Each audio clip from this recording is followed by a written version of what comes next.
Let's talk briefly about secrets in regards to the feelings and trust of our friends. It should be rather easy to see that friends should be able to trust each other to vent in confidentiality when the information could be potentially harmful. It's just as true that losing a friend's trust is the fastest way to lose a friend. But there is a line of balance to all of this, and being too secretive can end up being just as harmful. Unfortunately, it can be quite difficult to see that line. But why do friends keep secrets in the first place? Couldn't a lot of this stuff be avoided by not hiding anything? Perhaps, in theory, but in reality, just about everyone has problems that they don't want everyone to know about. We don't always know who can be trusted with our weaknesses, lest others exploit them in one way or another. At the same time, these problems can get big if they are left untreated, and the stress of holding them will weigh us down. It's vital that we have someone we can turn to and trust to vent with and share that burden. It's the only way to make the process of solving the problem easier. When this trust is broken, and those secrets are prematurely leaked, causing further problems within the holder's life, then how can we trust our friend who leaked them with anything else? And if you can't trust your friends, can you really call them your friends? Fluttershy and Rarity had one of these problems in Green Isn't Your Color. Both of them were doing something that they didn't like, thinking that they were making the other happy. Rarity by projecting her aspirations onto Fluttershy, and Fluttershy by going along with them for her. Therefore, they turned to Twilight, who was in the ideal situation to be the bearer of these secrets for both parties. Rarity needed to vent her jealous frustration, but feared hurting Fluttershy's feelings. Fluttershy needed to vent her general frustrations, but feared betraying Rarity's ambitions.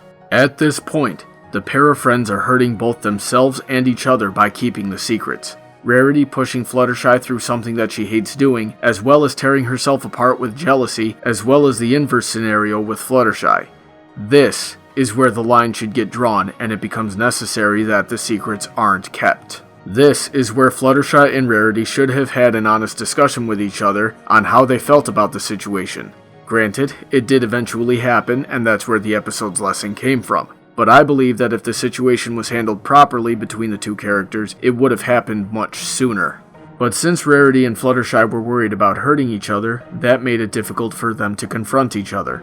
Alternatively, Twilight would have been in the right to share what she knew. Friends who are in Twilight's position can very easily test the waters of sharing the information to those that the secret is affecting and get a feel for how each party will react. Then, act as either a moderator or a messenger between the two friends and help them resolve it before it blows up into something ugly.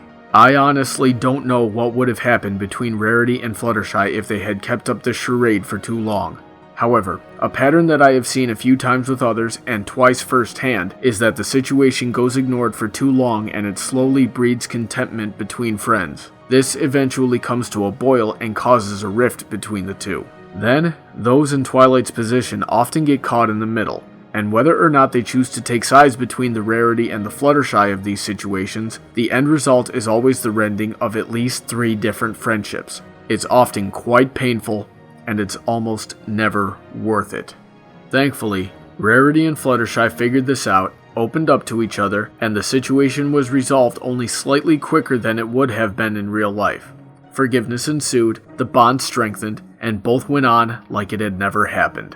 So if we can be trustworthy with our friends' secrets and not think differently of them for having these problems, as well as keep their troubles safe, while still recognizing when it's time to confront the issue head-on to avoid causing a rift within friendships, then perhaps we can do the same.